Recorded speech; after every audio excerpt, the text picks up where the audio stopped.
Welcome to Blizzard Fire. We hope this video helps fire up your solution. You'll begin with power and cleanliness. These two things cause most one-side failures. First, make sure both buds show charge and the case has juice. If a bud is dead, it won't output sound. Next, visually inspect the speaker mesh and use a dry, soft brush or toothpick to remove wax. Don't push deeply. Once done, put both AirPods in the case, close the lid for 30 seconds, then reopen and test playback to see if the problem cleared.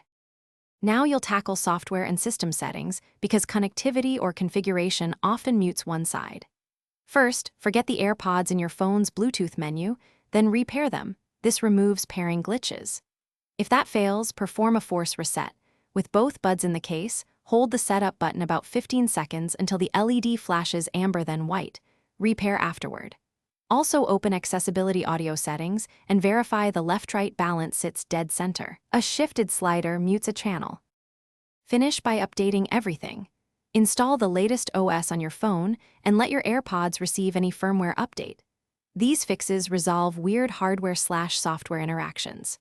Reboot your phone, then test the AirPods on a different device to confirm whether the issue follows the buds or the original phone. If one side still fails after cleaning, resetting, and updates, contact Apple support or an authorized service. Replace the faulty bud if out of warranty. Key troubleshooting tip: always test with another device first to isolate root cause. Thanks for watching. If you found this helpful, don't forget to like and subscribe.